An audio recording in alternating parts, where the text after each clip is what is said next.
Hello, story lovers. Welcome to Folks and Tales, your one-stop channel for stories that inspire and lessons that last. It is said that pride comes before a fall. There is a general saying that every leader tries to be cautious of, even though some undermine the proverb by disregarding it. The king of the Western African region, King Dele, was one of those who did not see anything wrong in being proud. He had great warriors who never feared to go to war. For this reason, King Dele waged war against the Eastern and the Southern African regions. He demanded they give him part of their territories with no particular reason. Other regions feared King Dele, not just because he was authoritative and a tyrant, but because he was influential and financially stable. King Dele would make every family in his region work like an elephant, but eat like an ant. He owned 70% of their harvest from their farms, and whoever did not comply was turned into a prisoner of hard labor. He had supervisors he put in place to monitor compliance of his instructions. Women were not exempted from this. King Dele stored all these farm products in his large warehouse, which he sold to regions that did not have enough. The people were against this, but could not come out openly to face their king. He executed anyone who challenged him. A brave warrior grew up in the house of a woman called Bolu. He was a great hunter that never missed a catch. Bolu's son did not have a huge stature, but was slim in nature and a fighter in disguise. He never attended any training, but was gifted, strong and fearless. Many other children of his age gossiped that they will overthrow the king when they grow up, but never dared to say it out loud, else they'll be executed. Bolu's son Akim minded his own business, even though he did not like how the king treated his people. There were supervisors for all four parts that made up the Western region. Each supervisor had a target to meet or stand to face the dreaded king. One day, some middle-aged men held a secret meeting on how to dethrone the king. "We have to do something," Adi said. "This is getting too much. Our people are dying of starvation, and no one is saying anything or doing anything." "What do you want them to say or do?"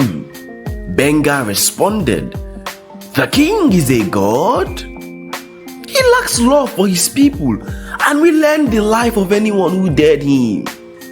If this must end, there must be a plan, a good plan. Without a good plan, then forget it." Wali added. Benga asked his friends to come closer. He whispered to them that everyone should go home and think of a good idea, then we converge in 2 days. They were very careful not to have been heard or seen discussing the downfall of the regional king. The king's men were everywhere, collecting from every house the percentage for the king. Anyone who did not give enough would be slashed with a belt, and that would make the commoners bring out more for the king. Any supervisor that did not remit truckloads of farm products were changed and punished with immediate effect.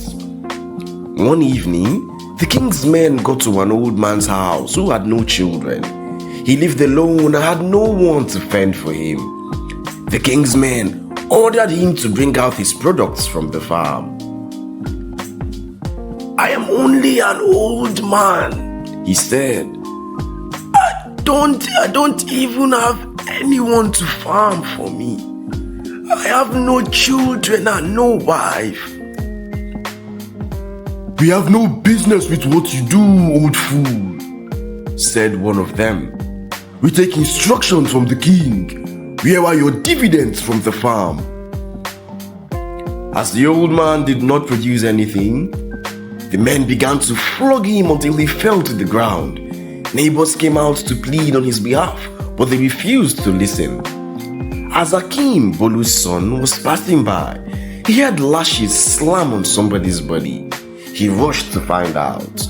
He didn't like what he saw. Akim held the belt. He dragged the belt forward and pushed the men backwards. With the force, they fell on their butts. What wickedness to impact on an old man your father's age? How dare you oppose the king's orders, you little rat? The king must hear this, responded the men. They left angrily. Some people said the boy was in big trouble, as the king's men would certainly inform the king. Others said the men were wrong to have beaten up an old man. Akim did not care what the king's men would do or not do. Sorry, sir, let me help you up, said Akim, supporting the old man to stand. Thank you, my son. May you live long. You faced those men because of me. May you never stumble and fall. Thank you, sir. Please sit. Akim helped him slowly sit on the chair. He made sure the old man was okay before he took his leave. The next day, the three men met again with their suggestions on how to dethrone the king. Ade, Benga, and Wali hid in their usual venue to discuss the way forward. There's no need for formalities. Let us start with you, Benga. Any clue as to how to move our people out of the hand of a tyrant? Said Ade. Clearing his voice very well, Benga lowered his head and whispered, The king loves women. He's drawn to beautiful women. Let us use one of our women in poisoning him. Huh? Wali responded almost loud enough to attract attention. This is very risky, and all of us should be planning our funeral if the woman is caught. Do you have a better idea? Said Benga. My idea is to use the boy who challenged the king's men yesterday, Akim, the son of Bolu. He alone can withstand the king, said Ade. Wale cut them in and said, I don't really have any ideas, but I have known the king since he was a child. He will certainly find out. Lots of people work for him as spies. No one will be spared if anything goes wrong or if he finds out. Benga insisted on using the woman as he suggested. He organized a very beautiful and attractive woman to travel to the king's palace to see the king. Being an unmarried man, the king wouldn't resist such beauty, Benga hoped.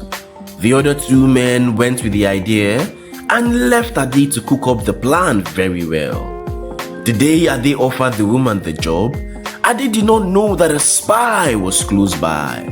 After stealing the plan and giving the woman the potion to put in the king's food, Ade gave the woman tips on how she could get a successful outcome. The spy immediately sent message across to the king, and the king surprised their sub-region with a royal visit unannounced. He requested the woman be brought to him. The king's men knew it was for execution. As they went looking for the woman in her house, the woman had packed some of her valuable items and fled. She was fast and wise enough to act according to her instincts. The king ordered his men to look for her immediately. Hours passed, the woman was not found. King Dele asked his informants to bring the man whom he saw plotting with the woman. Little did Benga and Wale know that her day was already trapped down, and all that needed to be done was to present him to the king. The king asked the people to make a platform for execution. That evening, everyone gathered to know Ade's fate. Benga and Wale watched from afar off. In whisper, Wale told Benga, "I told you people that this was a very risky and you didn't believe me. Now you see what is happening to our friend." The drums began to beat and the king climbed the platform. Ade was brought before King Dele. He was made to kneel before the king. "You have 2 minutes to plead guilty," said the king. "I would rather die than plead," said Ade. Ade's friends were unhappy that Ade didn't want to give himself the chance to be pardoned. "Then I have no choice than to announce your execution," said the king. "You have been found guilty of treason, and now you face the consequences. You will be executed according to the law of this land. I now give order for your execution." The man holding the knife to cut Ade's head off was ready, and in 5 seconds, Ade's head was on the ground. People cried for the man. His family and friends wept. It was a sight not to behold as blood gushed out. "This is a lesson to those who try to fight against me and my throne," said the king. Akim went home and thought over the incident that happened that evening. He told himself that someone had to withstand the king face to face.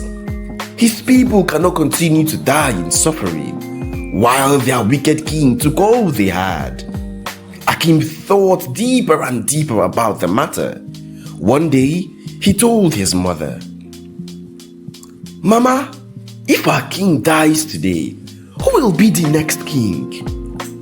"My son, I do not want to be involved in matters concerning the king. It is a no-go area, oh, you hear me?" "Yes, ma." Akim was not satisfied. He tried asking some elders who gave him the same response as his mother. But there was one person who was ready to fill Akim with every bit of information he needed. That was Benga. Benga taught Akim the laws governing kingship and the laws of the land, which the present king had ignored and replaced with his own laws. Benga tactfully gave Akim daily training on how to get close to the king in his palace. This he knew through a long time research, showing that he had been planning this for a long time now. "Thank you, sir, for all that you have shown and taught me. I am grateful and will use them to the best of my ability." "I am the one who should be thanking you, my son. I know you want to free this land and your people from slavery. May the gods of our land protect you, my son." Akim did not waste time to carry out his plans. The plan only him knew and no one else. He did not even tell Benga of his plans. 2 days later, Akim was nowhere to be found. Benga was afraid that he had chickened out. Benga didn't want to believe it, but the signs showed that he had abandoned the plan. He went to Akim's house to check for Akim. Akim's mother saw Benga and accused him by saying he's pushing her son to commit treason. She informed him she sent her son to her mother's place to stay for a while. "Mama, why are you talking like this? The boy is sensible and wouldn't get into any trouble," said Benga. "He's wise and can take care of himself." Benga was disappointed because he had recently abandoned his plan of dethroning the king, as Akim became his only hope left. He went home in sadness. 1 month later, the news got to the region that the king was found dead in his room. The entire region jubilated and thanked the gods for that wonderful news. Even the men who worked for the king were happy, for they said King Dele only used them like slaves. Akim's grandmother visited her daughter. Akim's mother to share the news about the king in case she hadn't heard of it, and to ask her why she allowed Akim to return to her house. "I don't understand you, Mama. Akim, my son, did not come back to this house. I should be asking you where my son is," said Akim's mother. "What? You mean that for 3 weeks now, Akim did not come back home?" Akim's grandmother asked. "No, Mama. You are scaring me. Where is my son?" Akim's grandmother burst into tears. "Forgive me, my daughter. I felt that he didn't like it in my house. And as you forced him to come stay with me, so when I didn't see him, I assumed he went back to you." Not quite 10 minutes, Akim returned and his grandmother jumped on him in joy. But his mother scolded him, asking where he had been for 3 weeks. Akim wasn't sure if he wanted to share his story with anyone. He ignored his mother and acted like he needed to freshen up at once. Akim went into his room and locked himself up. His mother ordered him to open the door, but he refused. Later in the evening, the rumor of the king's death was everywhere. Everyone wanted to know how the king died. The people tried to inquire, though they asked with caution in case the king was still alive. Akim came out of his room and called his mother and grandmother how he left his grandmother's house and traveled to the west where the king lived. "Mama, I penetrated the palace but disguised as a worker for 3 weeks. My plan was to kill the king. As soon as I got the chance, I held my small knife to cut his throat. Unfortunately, Mama, I wasn't given the privilege to do that. So, one of the king's men, a security guard, saw the knife in my hand as I moved closer to the king to use it on him from his back. The man who spotted me released his penknife and threw it at me, trying to target my forehead. Mama, do you know what happened? The knife cut deep into the king's head as the guard missed my head. Everyone ran away with the fear that the king was still alive and would kill people. He felt responsible for the attempt on his life. Minutes later, the news spread that he was dead. Mama, he paid the price of selfishness, greed and wickedness. His mother hugged him. So you are responsible for the jubilation and joy in our region. Our people have been liberated because of you. The king was greedy and proud. He neglected his people's interest. Wickedness comes with a price. How about you? What lessons have you learned from this story? Thanks for watching, story lovers. Again, this is Folks and Tales. If you enjoyed this story, please give this video a big thumbs up. Comment and share this video with other story lovers. Also, subscribe to this channel and turn on the notification bell so that you will be notified whenever we upload a video. We will be uploading intriguing and captivating stories multiple times per week. You don't want to miss them. Until my next one, peace and love.